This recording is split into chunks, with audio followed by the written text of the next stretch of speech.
Namaste and greetings. I am AkshatRai, and today we are going to have a look at the analysis of Tata Motors. In order to do this, we'll go through their financials and the growth drivers behind those financials. After which, we'll have a look at their market structure, the five portal model analysis in order to understand their current market structure.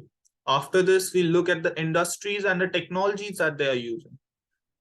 Post which performance and conduct analysis will be analyzed through a number of different factors, and we'll end our presentation having a look at their social and welfare programs that they have employed across the nation. Talking about the automotive industry itself, it is one of the most crucial industries for any nation in the 21st century.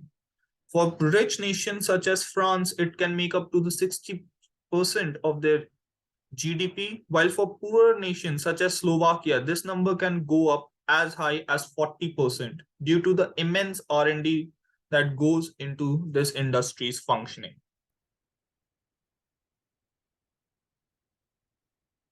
Talking about Tata Motors itself, it is one of the fastest growing car manufacturer in the nation. They are one of the first Indian makers to venture into the electric vehicle segment that has given them the first mover advantage with their famous Nexon EV. Talking about some numbers, Tata Motors has an 11.4% market share in the passenger vehicle category in the nation, making it the third largest auto manufacturer behind Maruti Suzuki and Hyundai. Other than this, Tata is the leading manufacturer for commercial vehicles, having roughly 50% of the market under its own control, having sustained this number over a number of years. Next up, we have the financials. So, Tata recently acquired Jaguar Limited, which is the luxury brand of Ford, the company that refused to buy Tata Motors in the 1990s because the Tata Motors had a failing financial system. Today, they bought the same brand of them for over 10,000 crores. This, along with a number of strategic factors, allowed Tata Motors to increase their market share from a mere 3 to 4% in 2016 to over 11% today. Other than this, due to the first movers advantage, Tata Motors has a 70% control on the electric vehicle category in the nation and looks very tough to be replaced right now in the current market scenario. Talking about some numbers, the sales growth has been 7.06% for Tata last year, along with a profit growth of 67.14%. The COVID-19 pandemic meant that the return on equity rate fell to negatives 11.25, along with the ROCE rate at 0.3. The company has managed to reduce its debt to equity rate from over 7% in the 1990s to 1.14% last year, and looks set to become even less in the coming years. Now, the reason behind this incredible comeback from Tata Motors are its growth factors. Their movement into the EV category allowed them to have one of the biggest growth for any domestic manufacturer. Along with this, Tata Motors has focused highly on their commercial vehicle segment, managing their high market share and not allowing it to drop down to competitors from across the world.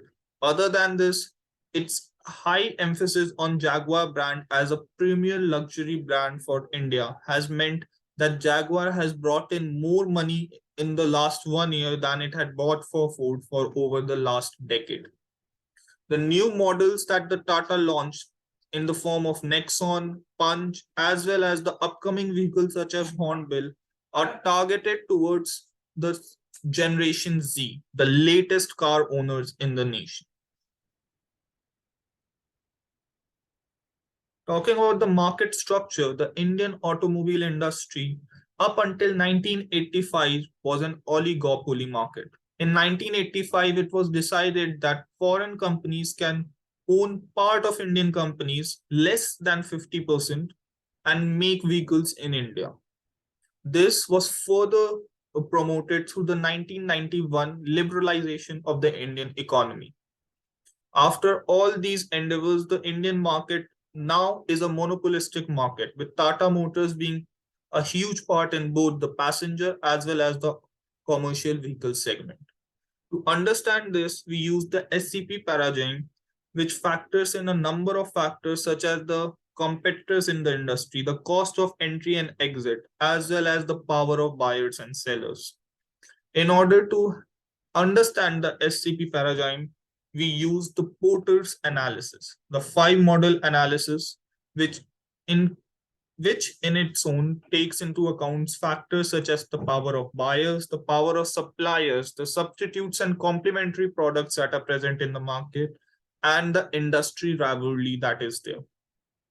Talking about the power of buyers in the Indian market, we have the high buyer concentration, we have the price and value substitutes for the products or services, we have the relation specific investment that comes with the integrity of the brand, as well as the customer switching cost, which is extremely high for many companies.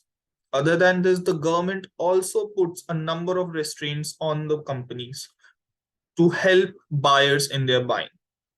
In terms of suppliers power, they have a high concentration, which means that they can easily negotiate price and productivity, as well as relation that has become specific to many companies such as Maruti having their own very dedicated supplier market.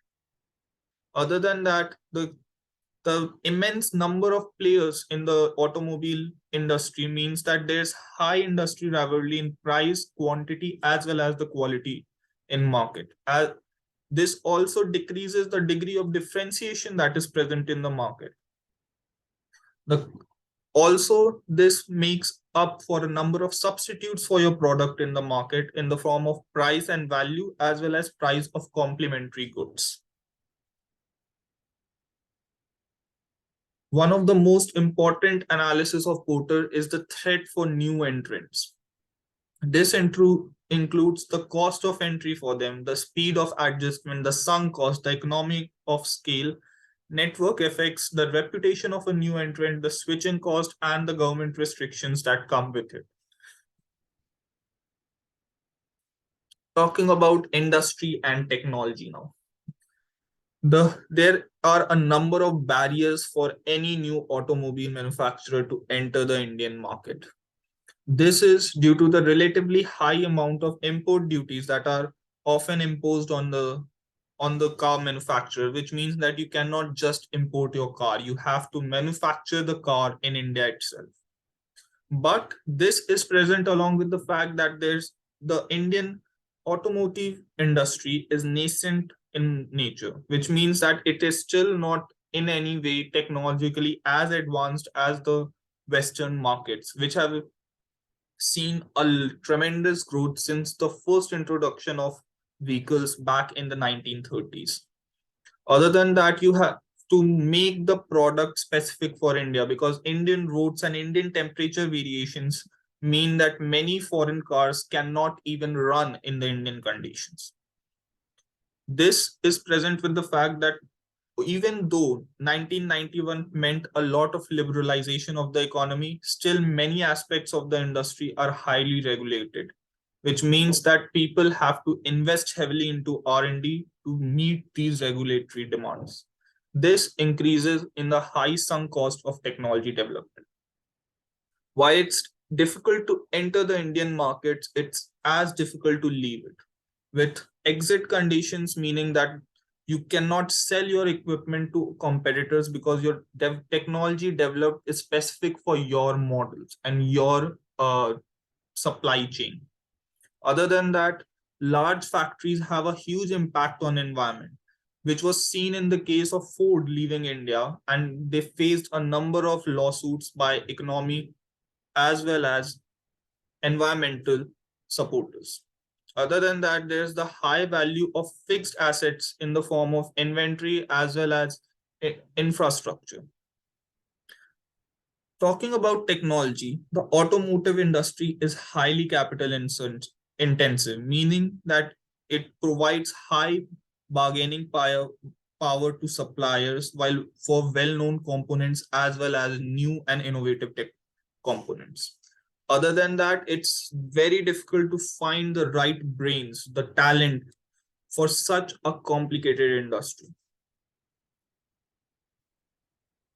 Talking about performance and conduct analysis, we are using three different factors to achieve this. We are using the HHI index, the elasticity factor, and the Rothschild index as has been present in our report. Talking about the social welfare and as well as the CSR responsibility that Tata has addressed across its various parent as well as child companies. Tata initiatives are present across the nation, providing people with education, with food, with fresh water, with plantation drives, with job opportunities, and a number of different things. Tata is owned 70% by a trust, a charitable trust that has been guided very well by its current Tata family member. Finishing off, after we summarize all the research and findings with my team and all the chapters of the report, it can be concluded that the correlation of economic side of the business as a whole and the SCP paradigm fulfilled the sufficient conditions of validating the SCP model in the Indian automotive industry by testing the interaction between the structure conduct performance variables chosen in the research frame. With this, I would like to thank my team, Aditya Upadhyay, Hiten Mittal, and Shubhangi Kapoor for all the effort that they put in their aspects of the report. With this, I would like to say thank you for your time and good night.